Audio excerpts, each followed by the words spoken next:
Bom, continuando então. Então, na primeira parte, nós falamos um pouco sobre o mapa do ano astrológico levantado para o Brasil, né? E do mapa da lunação, tá? Falamos dele em separado. O que a gente vai falar agora é desse mapa da lunação em cima do mapa do Brasil. O mapa do Brasil ele é levantado para a data da independência do Brasil, né? O 7 de setembro de 1822, tá? Então, vamos lá. Nós já falamos sobre a questão da cobrança de responsabilidade que esse céu está nos pedindo, tá? Trazendo para gente. E então a gente vai, como é que a gente vai responder a isso? Falei também que essa alunação, por acontecer em câncer e tudo, ela tem toda uma questão de resgate de tradições e uma série de coisas. Mas falei também dessa imagem um pouco autoritária, disfarçada de cuidadora, mas que às vezes pode se tornar opressora também.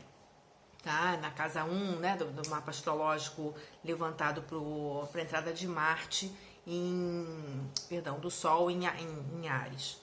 Bom, então vamos lá. Chegamos na metade do ano e agora vamos ver o que a gente já fez e o que a gente precisa fazer para frente. Então é um momento de reajuste, como eu falei lá, a partir dessa alunação. Falei que essa alunação também mostra uma Vênus pedindo acordos, né? Reorganizar o nosso jogo, colocar na mesa o que é importante e o que não é importante, tá? A gente vai ter aí também um aspecto um pouco complicado dessa alunação com Sol e Netuno. E aí, que é um aspecto um pouco tenso, tá? Aí eu acho que tem essas lutas todas da questão de fake news, né, essas coisas todas, de um resgate de imagem também, a Vênus contribui para isso, é uma chamada para a gente reconstruir a imagem, né, reconstruir a imagem do país, vamos dizer assim, tá? Enfim, e tem algumas lutas aí que eu vou tentar falar melhor aqui no mapa da independência do Brasil. Uma coisa importante que eu queria destacar também, nesse céu todo desenhado com cores vibrantes e traçado forte, tá? Alguns aspectos interessantes, né, dessa alunação. Só voltando um pouquinho aqui. Uma delas é que a gente acabou de mudar o eixo dos nodos lunares, tá? Não vou entrar aqui nos detalhes, num outro momento eu posso falar, mas eles agora estão em Gêmeos e Sagitário. Estavam em Câncer e Capricórnio, agora estão em Gêmeos e Sagitário. Eu acho isso muito interessante, que contribui nessa colocação que a gente está falando, de resgate de imagem, de resgate de valores, tá? Mas valores que valem para vários, tem que olhar todas as partes, tá? E essa é a dinâmica um pouco também de Gêmeos e Sagitário, no sentido de acordos, né, no sentido de o que é justo e o que não é justo, o que pode, o que não pode, né, até onde eu vou na minha liberdade, o que a partir daí já começa a ser opressão, tá? Essas questões todas aí, né?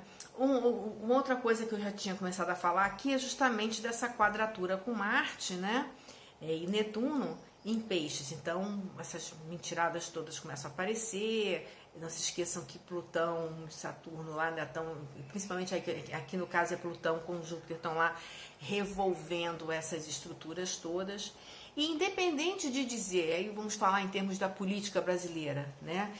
Se quem está certo é o executivo ou o judiciário, a questão é que cada um está precisando, nesse momento, também fazer a sua reorganização interna, a sua autolimpeza. Mas dentro dos parâmetros da justiça, da legalidade e principalmente da atitude colaborativa e da atitude, porque a Vênus em Gêmeos ela é a dona do salão, né? Então ela quer harmonia, ela quer que as pessoas todas se integrem, tem que ter contatos e ver várias visões diferentes. Existem muitas soluções, o problema é mas as soluções são várias e qual é que mais satisfaz. Então a Vênus em Gêmeos ela tem esse jogo de cintura no sentido de vamos acordar, mas o que é bom para muitos, tá? Não para alguns só, né? Então acho que esse é uma grande revelação aí, né, que pode vir à tona com relação a essa Vênus, porque não adianta a gente tentar ver a coisa só por um lado, o bom ou o mal, né? porque inclusive, isso é importante também dizer, a gente tem 5 planetas nesse momento retrógrados no céu, inclusive Mercúrio e Vênus. Tá? E que são planetas, quando o planeta está nesse movimento retrógrado, ele está voltando nos passos que ele deu. Né? Ele está com... Claro que é uma ilusão de ótica, né? A gente vendo daqui da Terra, o que parece, mas é como se ele refizesse esse caminho, né? Buscando, vem cá, eu fiz certo, aqui eu tenho que botar aqui, eu tenho que botar colar, né? Então tentando reorganizar, rearrumar isso daí. E são 5 planetas, é uma energia de retrogradação muito forte, então muitas coisas estão sendo revistas. Câncer, como eu falei para vocês, já tem a ver com o passado, resgate de uma série de coisas, tá? Então é uma rearrumação total, por isso que eu acredito que os próximos 6 meses tem que ser muito diferentes, e espero que para melhor, tá?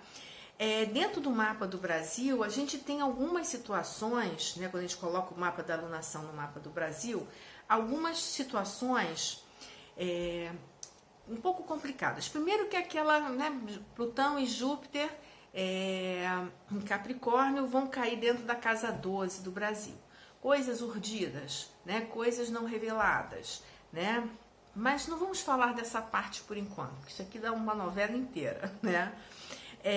Eu queria falar mais com relação a esse papel dessa Vênus, que vai cair justamente no mapa do Brasil, fazendo um aspecto muito bonito com o Júpiter e a Lua que nós temos na casa 4, por isso somos um povo receptivo e tudo mais. É meio que a gente fazer as pazes, sabe? Assim, tentar buscar uma harmonia. É claro que não é fácil, mas é importante e necessário. E essa Vênus ajuda com atitudes mais positivas, mais solidárias, com atitudes mais... Eu não sei se a palavra certa é solidária, mas assim, é no sentido de eu quero ouvir você. Né? Fala você, falo eu, vamos conversar, vamos trocar, porque Gêmeos é o signo da troca. Tá? Uma outra coisa que me chama atenção aí, né, mais uma vez, é que, por exemplo, o Marte, né, o Marte do céu, vai fazer um aspecto com Plutão natal do Brasil. Plutão natal do Brasil está a 0 grau de Áries e o Marte está a 25 fazendo esse aspecto. E na casa 2, que tem a ver com dinheiro, finanças, bancos, essa coisa toda, e mais uma vez tem a ver com valores. Tá? Então, vamos ver como é que isso se revela, tá? Mas assim, para mim, esse Marte está em Peixes, ele acabou de passar por Netuno, então ele vem com toda aquela energia netuniana, que claro, tem o seu lado de confusão, né, de engano e tudo, mas tem um lado que eu acho muito legal desse aspecto, que é o Marte aí, ele vem tingido com o sagrado do Netuno. Então ele é o guerreiro solidário, ele é aquele guerreiro que é o bem de todos, é o cavaleiro medieval, né? Aquele que luta pelo mais fraco. E eu quero esperar que seja isso que vai acontecer, né? E passando por esse Plutão aí, que a gente tem que mudar os nossos valores. Eu acho que essa pandemia, ela mostrou muito o grau de desigualdade que avança cada vez mais. E isso também vai ser percebido, e aí eu vou falar um pouquinho sobre uma coisa que eu acho muito importante, que é a educação do país, né? Até porque fui educadora há muito tempo, né? E a gente tem o Urano do céu passando em cima do Saturno, que é um Saturno de 3 no Brasil. E é muito interessante que o Saturno na casa 3, tá? Ele é um Saturno e em Touro, né? Então, por exemplo, o ensino... O Saturno que eu falei não é mal nem bom, depende de como a gente trabalha. Mas aqui, né, no caso, ele pode estar mostrando as nossas dificuldades, as nossas mazelas na educação. E esse Urano passando por Saturno, ele vem tentar mostrar justamente isso, né?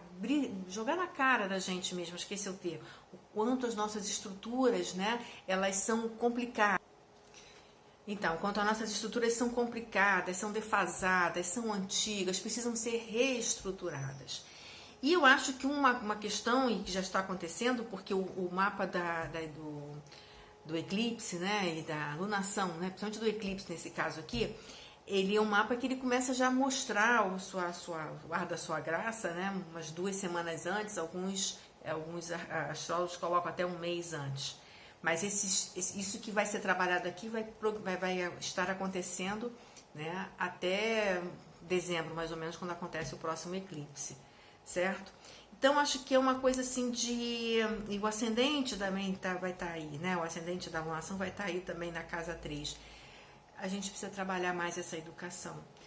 E aí a própria questão mesmo da educação à distância, a tecnologia, né, que está investido, que precisa ser investida nisso, vamos dizer assim, e investida não só na educação à distância, como também na tecnologia dentro das escolas, tá? A educação, ela precisa ser, né, realmente a base, a estrutura do país. Saturno não está aí por acaso, né? Então, em vez de olharmos esse Saturno sempre com alguma coisa menor e pequena e restrita, como muitas vezes ele é visto aqui, né, trazendo dificuldades e tudo, vamos lembrar também que o Saturno não deixa faltar, né?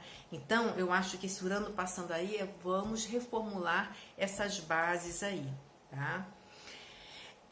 Ainda, né, o aspecto que a gente já está vendo acontecer justamente entre o poder central, né, o poder executivo, vamos dizer assim, né, e aí são todas as autoridades, não só o presidente, né, mas todas as figuras de líderes e de autoridades, e que estão um pouco enfraquecidos, porque eles vão se deparar, no caso do mapa do Brasil, eles vão se deparar, né, com as questões relativas ao Congresso, né, que estão na casa 11, né, e todos os organismos de representação, tá? Então a gente vai ver esse embate aí, que não vai ser um embate fácil, né? Mas essa Vênus em cima do Júpiter, eu acho que o judiciário ainda tem um papel muito importante no que está acontecendo. E ele pode ganhar uma imagem melhor, e eu acho que é importante para que eles trabalhem também internamente os seus próprios valores. Gente, falei bastante aqui, ainda teria muita coisa para falar, mas eu não quero ser tão, não vou conseguir acabar o tema é um tema muito abrangente. Mas a gente vai de vez em quando voltar para dar algumas pinceladazinhas aí. Ficaram 2 vídeos grandes, tá? Mas eu espero que vocês gostem, comentem aí, perguntem, e a gente vai respondendo à medida do possível, certo? Bom, meu nome é Kátia Vivas, como já falei para vocês, eu sou historiadora, astróloga, taróloga e terapeuta floral, ok? Um beijo grande. Tchau, gente.